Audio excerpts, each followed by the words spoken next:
A very good morning to all of you students. I hope you all are well. So आपको पता है हम chapter number 14 discuss कर रहे हैं अपना why do we fall ill. तो उसमें हम बहुत सारी चीजें अभी तक डिस्कस कर चुके हैं। आई होप आपको क्लियर हुई होंगी। हम डिजीज और उसके कॉजेज के बारे में पढ़ रहे थे। हमने डिजीज पढ़ा क्या होता है, हमने सोर्सेज पढ़े डिजीज के, इंट्रिंसिक और एक्सट्रिंसिक सोर्सेज और we can say factors. Fine. तो उसके बाद हमने टाइप्स ऑफ डिजीजेस पढ़ी थी। अब हम फर्दर कुछ और टाइप्स ऑफ डिजीजेस डिस्कस करेंगे। क्लियर बच्चे? सो हमने लास्ट प्रीवियस वीडियो में डिस्कस किया था टाइप्स ऑफ डिजीजेस आपकी कौन कौन सी होती हैं, एक्यूट डिजीजेस और क्रॉनिक डिजीजेस। ओके, तो एक्यूट डिजीजेस के बारे में हमने क्या पढ़ा था कि ऐसी डिजीजेस हैं जो हमारे पास शॉर्ट पीरियड ऑफ टाइम के लिए लगती हैं, ठीक है, और उस शॉर्ट पीरियड में खत्म भी हो जाती है, इनका कोई आफ्टर इफेक्ट नहीं होता। But when we are talking about chronic diseases, जब हम क्रॉनिक डिजीजेस की बात कर रहे थे उसमें क्या था कि ऐसी डिजीजेस हैं जो लॉन्ग टर्म के लिए रहती हैं, फॉर ईयर्स और लाइफ टाइम भी हम बोल सकते हैं, ठीक है, और उनको खत्म होने में बहुत ज्यादा टाइम लगता है और इसके आफ्टर इफेक्ट्स भी बहुत ज्यादा हार्श होते हैं, ठीक है, बहुत ज्यादा ड्रास्टिक इफेक्ट्स होते हैं क्रॉनिक डिजीजेस के। इससे क्या होगा, वेट लूज हो जाएगा, आपकी जो आप डिसेबल हो सकते हो, आपकी मेंटल एबिलिटी वीक हो सकती है, बहुत सारी और भी प्रॉब्लम्स आ सकती हैं। क्लियर? ये तो था हमारे एक्यूट और क्रॉनिक डिजीज के बारे में। देन उसके बाद हमने कंपैरिजन किया था कि कितना डैमेज जो है हमारी हेल्थ को होता है एक्यूट और क्रॉनिक डिजीज में। एक्यूट में हमने डिस्कस किया था कि शॉर्ट पीरियड ऑफ टाइम के लिए होता है, तो इतना ज्यादा हमारी बॉडी को इफेक्ट नहीं कर सकता। बट जो आपका क्रॉनिक डिजीज है वो क्या है, लॉन्ग पीरियड ऑफ टाइम के लिए रहता है, तो इसका बहुत ज्यादा बैड इफेक्ट होता है हमारी हेल्थ पे और हमारा वेट लूज हो जाता है, ठीक है, शॉर्ट ऑफ ब्रेथ हो सकती है, हमें हर टाइम थका हुआ फील होता है। क्लियर? ये सब चीजें थी जो हमने डिस्कस की थी। ओके, एग्जाम्पल्स भी हमने की थी। एक्यूट में आपकी कॉमन कोल्ड की एग्जाम्पल आ जाएगी, ठीक है, और जो आपका क्रॉनिक डिजीज है उसमें ट्यूबरक्लोसिस, एलिफेंटियासिस, ये सब एग्जाम्पल्स आ सकती हैं। क्लियर? जो लॉन्ग पीरियड ऑफ टाइम रहती हैं और एक वर्स्ट इफेक्ट जो है वो हमारी बॉडी पे होता है इन डिजीजेस का। क्लियर? सो आई होप आपको ये कंपैरिजन भी क्लियर हुआ था। अब हम फर्दर डिस्कस करेंगे टाइप्स ऑफ डिजीज। हमारे पास एक और टाइप होती है कोजेनाइटल डिजीज, ठीक है। कोजेनाइटल डिजीज क्या होती है? These diseases are those which are present since birth. ये ऐसी डिजीजेस हैं जो हमारे बर्थ से ही प्रेजेंट होती हैं। क्लियर?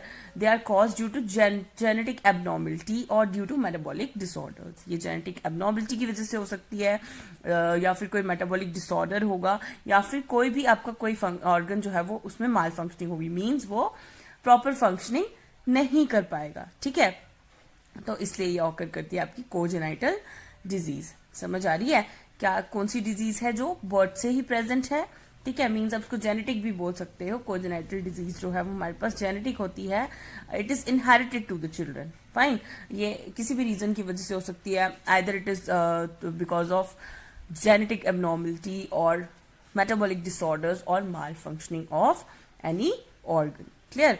सो ये जो डिजीजेस होती हैं कोजेनाइटल डिजीज, ये क्या होती हैं, परमानेंट होती हैं। Clear? They are permanent and generally not easily curable and may be inherited to the children, ठीक है, ये परमानेंट होती हैं, इजिली क्योर नहीं होता इनका, और ये हमारे पास इनहेरिटेड होती हैं टू द चिल्ड्रन, ठीक है, इनहेरिट हो सकती हैं बच्चों में। क्लियर? आई होप आपको क्लियर हुआ कोजेनाइटल डिजीज क्या होता है। Then move to our next type, acquired disease. अब हम बात करेंगे एक्वायर्ड डिजीज की। अब ये ऐसे डिजीज होते हैं जो डेवलप होते हैं आफ्टर बर्थ, बर्थ के बाद। कोजेनाइटल ऐसी थी जो बर्थ से पहले ही ये डिजीज होती है, ठीक है, वो किसी भी वजह से हो सकती है, जैसे हमने डिस्कस किया कि जेनेटिक एबनॉर्मलिटी हो गई, आपके मेटाबॉलिक डिसऑर्डर होगा कोई, या फिर कोई ऑर्गन प्रॉपर्ली वर्क नहीं कर रहा है, उस वजह से वो डिजीज हो जाएगी, बट सिंस बर्थ, ठीक है, बर्थ से ही, बर्थ के टाइम से ही होगी। बट वो डिजीज जो आफ्टर बर्थ डेवलप कर रहे हैं उनको हम क्या बोलेंगे, एक्वायर्ड डिजीजेस, ठीक है, एक्वायर्ड डिजीजेस बोलते हैं उनको, वो डिजीजेस जो डेवलप होती हैं after birth. Clear? Acquired diseases can be broadly classified into two types. Acquired diseases जो है वो दो टाइप्स में क्लासिफाई की गई हैं, कम्युनिकेबल और इन्फेक्शियस डिजीजेस, ठीक है, उसको हमने कैसे वो किया है, डिवाइड किया है टू टाइप्स में। अब हम डिस्कस करेंगे उसको, जैसे हमने कल भी पढ़ा था इन्फेक्शियस और नॉन इन्फेक्शियस कॉजेज के बारे में, और उनके अकॉर्डिंग कॉजेज के बेसिस पे जो हमें डिजीज होती है, इन्फेक्शियस और नॉन इन्फेक्शियस, वही है ये। तो एक्वायर्ड डिजीज की टू टाइप्स हैं, कौन कौन सी, कम्युनिकेबल और इन्फेक्शियस डिजीजेस, और नॉन कम्युनिकेबल और नॉन इन्फेक्शियस डिजीजेस। अब हम डिस्कस करते हैं इसको फिर से। इन्फेक्शियस डिजीज क्या होता है, हमने कल भी डिस्कस किया था कि वो diseases which are caused by some biological agents, which are caused by some microbes. Microbes are what? they are biological agents or we can say pathogens. okay, इनको हम pathogens भी बोलते हैं। pathogens क्या होते हैं? disease causing organisms। तो microbes भी वही हैं, बायोलॉजिकल एजेंट्स भी हम उनको ही बोलते हैं, जैसे हमारे virus, bacteria, protozoan, helminth, nematodes, fungi, all these are responsible for causing infectious diseases. ठीक है, वो डिजीज जो हमें माइक्रोब से हो रही है, बायोलॉजिकल एजेंट्स और पैथोजन से हो रही है, उनको हम क्या बोलेंगे? इन्फेक्शियस डिजीजेस बोलेंगे। और इन्फेक्शियस डिजीजेस जो है वो रैपिडली स्प्रेड करती हैं from one person to another by various means. Fine, जो इन्फेक्शियस डिजीज है वो स्प्रेड करेगी from one person to other. ठीक है, बहुत सारे मीन्स है इसके स्प्रेडिंग के, मतलब अलग बहुत सारे तरीकों से स्प्रेड हो सकती है, जैसे बाय फिजिकल कॉन्टैक्ट, वाटर के थ्रू, एयर के थ्रू, फूड के थ्रू, इंसेक्ट्स के थ्रू। सो जो इंसेक्ट्स हैं जो इनको क्या कर रहे हैं? स्प्रेड करवा रहे हैं, उनको हम क्या बोल सकते हैं? वेक्टर्स बोल सकते हैं। Clear? So since infectious diseases are communicated from disease person to healthy person, they are known as infectious diseases. तो हमारे पास वो इन्फेक्शियस डिजीज जो कम्युनिकेट हो रही हैं from a disease person to a healthy person, उनको हम बोलते हैं इन्फेक्शियस डिजीजेस। क्लियर? ये स्प्रेड होती हैं from one person to another. Infectious diseases क्या होती है? स्प्रेड होती हैं बहुत रैपिडली। उसके मीन्स बहुत सारे, जैसे हमने डिस्कस किया अभी, जैसे फिजिकल कॉन्टैक्ट से हो जाएगी, वाटर के थ्रू हो जाएगी, एयर के थ्रू हो जाएगी, फूड के थ्रू हो जाएगी, इंसेक्ट्स के थ्रू हो जाएगी। तो ये सब चीजें जो हैं इनके थ्रू जो है इन्फेक्शियस डिजीज स्प्रेड होती है। आई होप बच्चे आपको क्लियर हुआ यहाँ तक। देन हम बात करते हैं नॉन इन्फेक्शियस डिजीज और नॉन कम्युनिकेबल डिजीज। क्लियर? कि नॉन इन्फेक्शियस डिजीज जो है इसमें आते हैं हमारे पास ऑर्गेनिक और मेटाबॉलिक डिजीजेज होती हैं। ये क्या होती हैं? ऑर्गेनिक और मेटाबॉलिक डिजीजेज होती हैं, और ये इन्फेक्शियस एजेंट्स कॉज नहीं करते। इन्फेक्शियस डिजीज को कौन कॉज करता है? Infectious agents. फाइन, बट जो हमारी नॉन इन्फेक्शियस डिजीज है उसको इन्फेक्शियस एजेंट्स कॉज नहीं करते हैं। They are not external causes like microbes. External causes इसमें नहीं होते, मतलब ये एक्सट्रिंसिक नहीं है। Fine, instead they are mostly internal. ये इंट्रिंसिक फैक्टर्स की वजह से होती है। नॉन इन्फेक्शियस डिजीज किसकी वजह से कॉज होती है? इंट्रिंसिक फैक्टर्स की वजह से। फॉर एग्जाम्पल, जैसे कुछ कैंसर्स जो हैं ये जेनेटिक एबनॉर्मलिटीज की वजह से कॉज होते हैं। ये आपकी एग्जाम्पल आ गई नॉन इन्फेक्शियस डिजीज। अब किसी को कैंसर होगा तो वो फिजिकल कॉन्टैक्ट से, वाटर से, एयर से वो स्प्रेड नहीं होगा, बिकॉज वो इंटरनल कोई प्रॉब्लम होगी, इंटरनल जेनेटिक एबनॉर्मलिटी होगी कोई, उस वजह से हो रहा है। क्लियर? तो ये एक नॉन इन्फेक्शियस डिजीज है। हाई ब्लड प्रेशर जो हमारे पास एक्सेसिव वेट या लैक ऑफ एक्सरसाइज की वजह से होता है, तो वो भी स्प्रेड नहीं हो सकता, वही उसी पर्सन को होगा जो उससे सफर कर रहा है। समझ आ रही है? You can think of many other diseases where the immediate causes will not be infectious. आप बहुत सारी बाकी डिजीज के बारे में सोच सकते हो जहां पे इमीडिएट कॉज जो है वो इन्फेक्शियस ना हो। क्लियर? तो आई होप आपको यहाँ तक क्लियर हुआ होगा जो भी हमने आज तक पढ़ा है, अभी तक पढ़ा है। क्लियर बच्चे? सो आगे मूव करते हैं। अब यहाँ पे आप एक टेबल देख सकते हो, peptic ulcers and the Nobel prize. हम डिस्कस करते हैं क्या रिलेशन है पेप्टिक अल्सर्स और नोबेल प्राइज का। For many years, everybody used to think that peptic ulcers, which cause acidity-related pain and bleeding in the stomach and duodenum, were because of lifestyle reasons. Everybody thought a stressful life led to a lot of acid secretion in the stomach and eventually caused peptic ulcers. अब बहुत सालों तक सारे जो है यही सोचते रहते थे कि जो पेप्टिक अल्सर्स हैं, जो एसिडिटी रिलेटेड पेन कॉज करते हैं स्टमक में और ब्लीडिंग कॉज करते हैं स्टमक और डिओडनम में, वर बिकॉज ऑफ लाइफस्टाइल, वो लाइफस्टाइल रीजंस की वजह से है ऐसा। Everybody thought that a stressful life led to a lot of acid secretion. सब ये सोचते थे कि एक स्ट्रेसफुल लाइफ की वजह से एसिड सक्रीशन ज्यादा होती है स्टमक में और उसकी वजह से इवेंचुअली क्या हो जाता है? पेप्टिक अल्सर्स हो जाते हैं। But then 2 Australians made a discovery that a bacterium Helicobacter pylori was responsible for peptic ulcers. But बाद में 2 ऑस्ट्रेलियंस जो थे उन्होंने डिस्कवरी की कि एक बैक्टीरियम होता है हेलिकोबैक्टर पाइलोरी। क्या है? Helicobacter pylori. वो हमारे पास रिस्पॉन्सिबल होता है पेप्टिक अल्सर्स को कॉज करने के लिए। Clear? So robin Warren, born 1937, a pathologist from Perth, Australia, saw these small curved bacteria in the lower part of the stomach in many patients. Okay, तो हमारे पास रॉबिन वारन जो 1937 में पैदा हुए थे, वो एक पैथोलॉजिस्ट थे, पैथोजेंस को स्टडी करते थे, ठीक है। तो उन्होंने पर्थ से, ऑस्ट्रेलिया से थे वो, उन्होंने बहुत सारे curve bacteria lower part of the stomach में देखे थे इन पेशेंट्स के। क्लियर?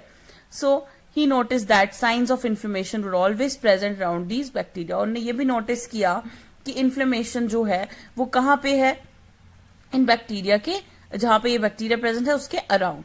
सो बैरी मार्शल बॉर्न 1951, बैरी मार्शल जो 1951 में पैदा हुए थे, ये एक यंग क्लिनिकल फेलो थे। He became interested in various findings and succeeded in cultivating the bacteria from this sources. और वो इंटरेस्टेड हुए कि जो भी वायरेंस स्टडी कर रहे थे, ठीक है, सो उनके साथ उन्होंने इनको बैक्टीरिया को कल्टीवेट करने का इन सोर्सेज में से सोचा, ठीक है। तो उनकी जो ट्रीटमेंट स्टडीज थी मार्शल और वैरन की, उन्होंने शो किया patients could be cured of peptic ulcers only when the bacteria were killed of from the stomach. तो उन्होंने ये शो कर दिया कि जो पेप्टिक अल्सर्स वाले पेशेंट्स हैं, जिनको पेप्टिक अल्सर्स हैं, वो तभी क्योर हो सकते हैं जब इस बैक्टीरिया को किल किया जाएगा स्टमक से। Thanks to this pioneering discovery of Marshall and Varin, peptic ulcer disease is no longer a chronic. अब पहले क्या होता था कि पेप्टिक अल्सर्स जो है वो क्रॉनिक डिजीज बन जाते थे। ओके, बहुत देर तक रहते थे, बहुत ज्यादा पेन, जिसको भी पेप्टिक अल्सर्स होते थे उनको फील करना पड़ता था, बहुत ज्यादा पेन होता था उनको। बट स्टिल जब उन्होंने ये डिस्कवरी कर दी तो इसको उसके बाद खत्म कर दिया गया, ठीक है। So is no longer a chronic frequently disabling condition but a disease that can be cured by a short period of treatment with antibiotics. But एक ऐसी डिजीज बन गई उसके बाद जिसको एंटीबायोटिक्स से क्योर किया जा सकता था। For this achievement martial and Warren seen in the picture, ये हम आप देख सकते हो, मार्शल और वेरन की पिक्चर है, ठीक है। इनको नोबेल प्राइज मिला था फिजियोलॉजी ऑफ मेडिसिन में इन 2005, ये आपने याद रखना है। क्लियर? किस लिए मिला था? पेप्टिक अल्सर और नोबेल प्राइज का आपको बिल्कुल रिलेशन समझ आ गया होगा कि मार्शल और वैरन ने जो डिस्कवरी की थी कि पेप्टिक अल्सर्स जो है वो एक बैक्टीरिया की वजह से कॉज होते हैं, हेलिकोबैक्टर पाइलोरी। ओके, वो पेप्टिक अल्सर कॉज करता है और जब तक उस बैक्टीरिया को खत्म नहीं किया जाएगा तो ये हमारे पास खत्म नहीं होगी डिजीज। तो जब उन्होंने ये स्टडी करके बता दिया, उसके बाद ये भी बताया कि उसकी ट्रीटमेंट किससे हो सकती है, एंटीबायोटिक से। उसके बाद ये डिजीज जो थी, ये जो पेप्टिक अल्सर थे, ये हमारे पास क्रॉनिक डिजीज नहीं रही, शॉर्ट पीरियड ऑफ टाइम में खत्म हो गई। तो इसी डिस्कवरी के लिए मार्शल और वेरिन को क्या मिला था? नोबेल प्राइज मिला था for physiology and medicine in 2005। Clear बच्चे? आई होप आपको यहां तक क्लियर हुआ। Now the ways in which disease spread and the ways in which they can be treated and prevented at the community level would be different for different diseases. This would depend a lot on whether the immediate cause are infectious and non-infectious. Okay, अब बात क्या आती है कि वो ways जिसमें disease spread होते हैं, ठीक है, और वो ways जिसमें हम उनको treat कर सकते हैं या उनको prevent कर सकते हैं community level पे, वो अलग अलग होंगे on the basis of different diseases. हर एक डिजीज को ट्रीट करने के लिए अलग मेथड होगा, ठीक है, उसकी प्रिवेंशन के लिए अलग मेथड होगा, क्लियर, उसके स्प्रेड को रोकने के लिए अलग मेथड होगा, ठीक है, वो डिपेंड करता है कि कौन सी डिजीज है। This would spend a lot on whether the immediate cause are infectious. तो हमें इसके लिए क्या पता होना चाहिए कि उसका इमीडिएट कॉज इन्फेक्शियस है या फिर नॉन इन्फेक्शियस है, उसके अकॉर्डिंग हम कम्युनिटी लेवल पे भी उसको प्रिवेंट कर सकते हैं। क्लियर? तो ये जो क्वेश्चंस है आपके अब देख सकते हो, list any 3 reasons why you would think that you are sick and ought to see a doctor if only one of these symptoms were present and would you still go to the doctor, why और why not. ये भी आपको question सारे दिए गए हैं notes में, तो आप वहां से कर सकते हो। ओके बच्चे, नाउ इन्फेक्शियस डिजीजेस। क्लियर? अब हम बात कर रहे हैं इन्फेक्शियस डिजीज, तो हमने पढ़ लिया क्या होता है, जो इन्फेक्शियस एजेंट्स की वजह से स्प्रेड होते हैं। अब हम डिस्कस करेंगे कि वो क्या इन्फेक्शियस एजेंट्स हैं जो इन्फेक्शियस डिजीजेस को स्प्रेड करते हैं। Clear? So let's start. So we have seen that the entire diversity seen in the living world can be classified into a few groups. Okay, हमने ये देखा है कि जो पूरी डाइवर्सिटी है इस लिविंग वर्ल्ड में उसको क्लासिफाई किया गया है कुछ ग्रुप्स में। Clear? This classification is based on common characteristics between different organisms. और ये क्लासिफिकेशन किस बेसिस पे की गई है कि जो भी कॉमन कैरेक्टरिस्टिक्स ऑर्गेनिजम्स में देखने को मिली उनको उस ग्रुप में डाल दिया गया। ओके बच्चे, सो organism that can cause disease are found in a wide range of such categories of classification. तो ऑर्गेनिजम्स जो डिजीज कॉज करते हैं वो भी ऐसी क्लासिफिकेशन की कैटेगरीज में फॉल करते हैं, हमें देखने को मिलते हैं. Some of them are viruses, some are bacteria, some are fungi, and some are single celled. Some of them are viruses, some are bacteria, some are fungi, and some are single celled animals or protozoans. Some diseases are also caused by multicellular organisms such as worms of different kinds. अब हमने यहाँ पे देखा जो classification करके अलग अलग तो क्लासीफाई किया है ऑर्गेनिजम्स को, बट उनमें बहुत सारे ऐसे ऑर्गेनिजम्स हैं जो क्या कॉज करते हैं, डिजीज कॉज करते हैं. जैसे कुछ वायरसेस डिजीज कॉज करते हैं, कुछ बैक्टीरिया, कुछ फंगाई, कुछ सिंगल सेल्ड ऑर्गेनिजम्स जिनको हम प्रोटोजोन्स बोलते हैं, कुछ डिजीजेस स्प्रेड करते हैं मल्टी सेलुलर ऑर्गेनिजम्स भी. ठीक है, सिंगल सेल्ड ऑर्गेनिजम्स की तो हमने बात कर ली. कुछ मल्टी सेलुलर ऑर्गेनिजम्स जैसे वर्म्स होते हैं अलग अलग तरह के, वो भी क्या कॉज करते हैं, डिजीज कॉज करते हैं. ओके, अब आप यहां देख सकते हो पिक्चर ऑफ स्टेफाइलोकोकाई. ये बैक्टीरिया है विच कैन कॉज एक्नी, जिसकी वजह से क्या होते हैं, पिंपल्स की प्रॉब्लम हो जाती है. The scale of image is indicated by the line top left which is 5 micrometres long.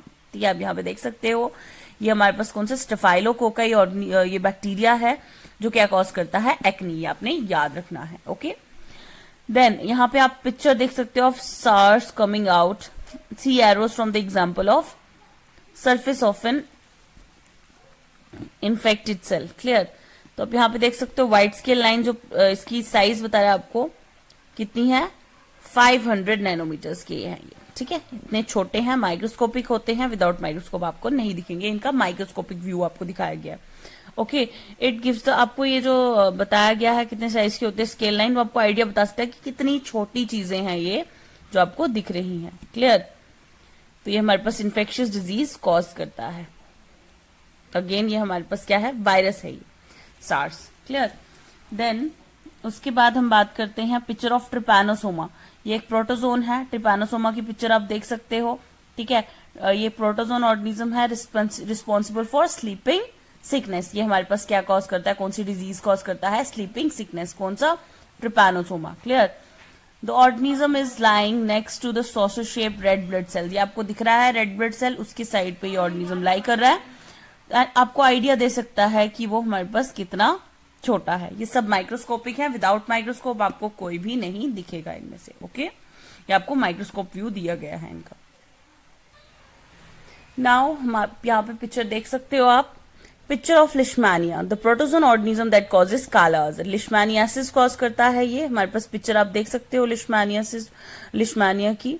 ठीक है, जो प्रोटोजोन क्या कॉज कर रहा है, लिशमैनियासिस या फिर काला अजर बोलते हैं इसको. ठीक है, तो ये जो ऑर्गेनिज्म है ये ओवल शेप्ड होता है. Etch has one line whip like structure. ठीक है, एक लॉन्ग विप लाइक स्ट्रक्चर होता है इसका, आप देख सकते हो यहाँ पे. Then one organism is dividing while a cell of the immune system lower right has gripped on the two whips of the dividing organism and is sending cell process up to eat up the organism.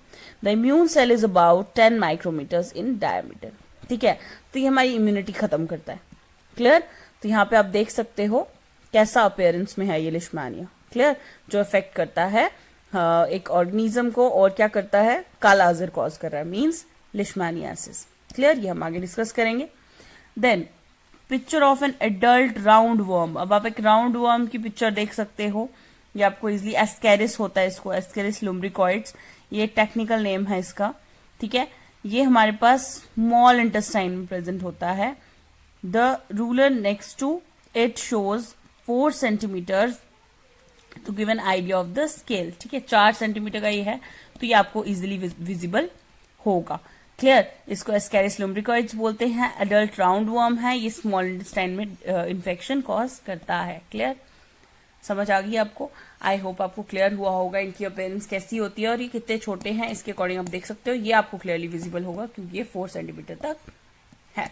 Clear, now moving further, common examples of diseases cause by virus are common cold, influenza. अब हमारे पास ये जो protozoans हैं, जो disease cause करते हैं, ये जो इन्फेक्शियस एजेंट्स हैं हमारे, ये जो डिजीज कॉज करते हैं, अब ये सब पढ़ने वाले हैं हम. ठीक है, तो कॉमन एग्जाम्पल्स जो वायरस से डिजीज कॉज होती है उसकी क्या है, कॉमन कोल्ड वायरल डिजीज है, influenza, dengue, fever and AIDS, ये सब क्या है, वायरल डिजीजेस हैं कौन कौन से? Common cold, influenza, dengue, fever and AIDS. ये सब क्या है?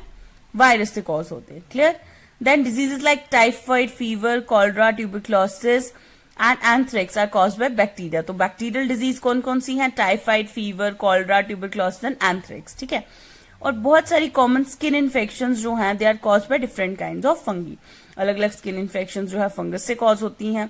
Then protozoan microbes cause many familiar diseases such as malaria and kala azar. Protozoan microbes जो हैं वो हमारे पास मलेरिया और काला अजर वगैरह ऐसी डिजीजेस कॉज करते हैं।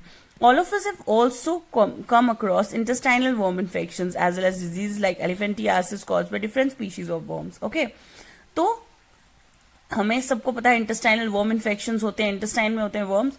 ठीक है, तो हमारे पास ये कौन कौन सी डिजीजेस कॉज कर सकते हैं? जैसे एग्जांपल ले लो एलिफेंटियासिस, जो अलग अलग टाइप की डिफरेंट स्पीशीज से होता है वर्म की। Okay, why it is important that we think of these categories of infectious agents? The answer is that these categories are important factors in deciding what kind of treatment to use.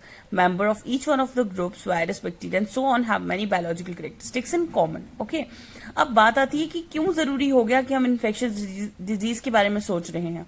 Because अगर हमें पता ही नहीं होगा किस वजह से ये problem cause हो रही है, डिजीज कॉज हो रही है, तो हम उसको क्योर कैसे करेंगे? अगर हमें पता होगा उसके अकॉर्डिंग उसको ट्रीट कर सकते हैं।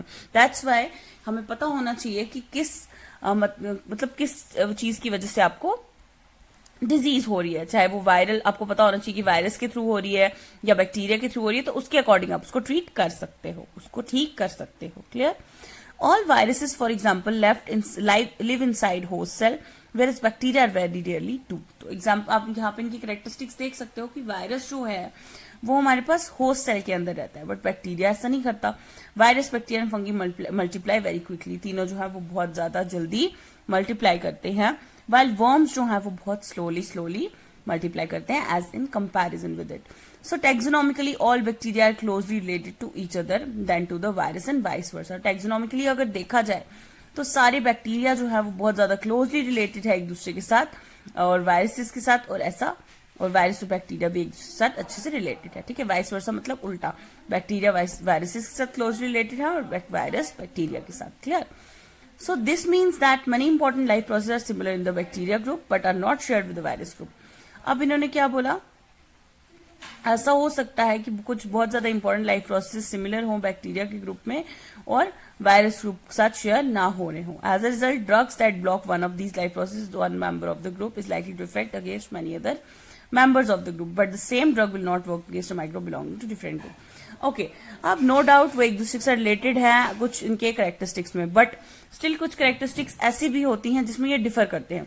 तो ऐसा हो सकता है कि जो मेडिसिन आप ले रहे हो अपनी मतलब वायरसेस को ट्रीट करने, वायरल इन्फेक्शन को ट्रीट करने के लिए, वो बैक्टीरियल इन्फेक्शन में काम नहीं करेगी। क्लियर? तो इनका ये मेटाबॉलिज्म थोड़ा डिफरेंट होता है, उसकी वजह से हमें पता होना चाहिए कि कौन सी डिजीज हुई है, वायरल डिजीज है, बैक्टीरियल डिजीज है, प्रोटोजोन डिजीज है, ठीक है, वर्म से हुई है डिजीज, तो उसके अकॉर्डिंग फिर हम उसको ट्रीट कर सकते हैं।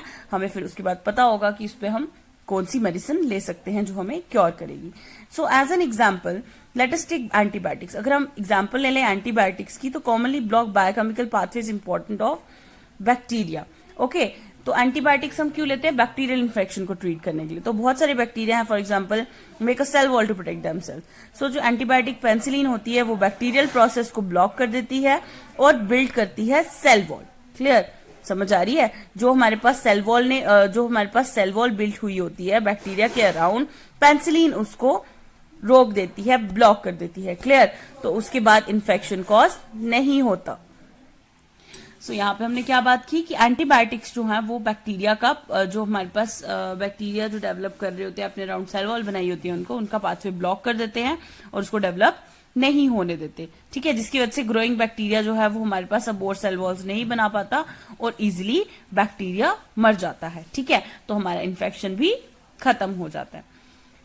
Okay, then human cells don't make a cell wall anyway, so penicillin cannot have such an effect on us. Okay, तो ह्यूमन सेल्स जो हैं वो ऐसा कोई सेल वॉल नहीं बनाते, इसलिए पेनिसिलिन का हम पे कोई इफेक्ट नहीं होता, वो बैक्टीरिया पे ही इफेक्ट करते हैं। क्लियर? सो इसलिए हम एंटीबायोटिक्स लेते हैं ताकि बैक्टीरियल प्रॉब्लम से क्योर कर सके अपने आप को। Then penicillin will have this effect on any bacteria, और पेंसिलिन जो है उसका इफेक्ट जो है किसी भी बैक्टीरिया पे होता है that use such process for making cell wall, जो हमारे पास ऐसे प्रोसेस सेल वॉल बनाते हैं तो उनका पाथवे ब्लॉक कौन करता है, penicillin. So similarly many antibiotics work against many species of bacteria. तो इसी तरह से अलग अलग टाइप के एंटीबायोटिक्स जो है वो अलग अलग स्पीशीज ऑफ बैक्टीरिया के लिए यूज किए जाते हैं, and they rather than simply working against one. तो उनके अगेंस्ट वर्क करते हैं एंटीबायोटिक्स, किसके अगेंस्ट, बैक्टीरिया के against. Clear. But viruses do not use these pathways at all. But viruses ऐसे नहीं होते. क्लियर. ऐसे पाथवेज वायरसेस यूज नहीं करते.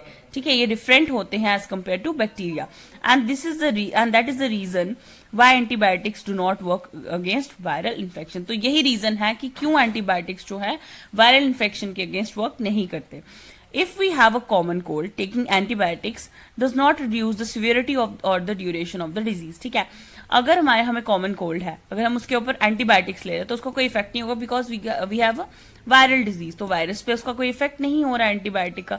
ठीक है, उसका कोई इफेक्ट नहीं पड़ेगा सिवियरिटी या फिर ड्यूरेशन ऑफ डिजीज पे. However if we also get a bacterial infection along with the viral cold, taking antibiotics will help. और अगर हमें कोई बैक्टीरियल इन्फेक्शन है वायरल कोल्ड के साथ, तब हमारे पास एंटीबायोटिक लेना कोई फायदे की बात हो सकती है. अगर हमें कोई बैक्टीरियल इन्फेक्शन नहीं है तो हमारे लिए जो भी एंटीबायोटिक है वो वर्क नहीं करे. अगर हमें कोई बैक्टीरियल इन्फेक्शन नहीं है तो एंटीबायोटिक वर्क नहीं करेगा. Okay, it will work only in the case of bacterial infections.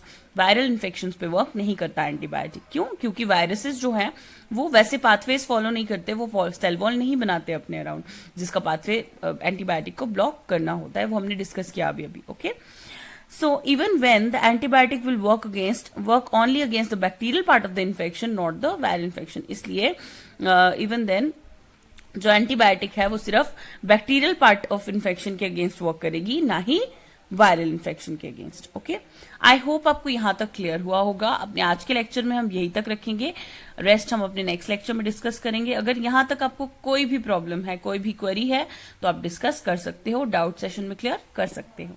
Thank you students, have a nice day.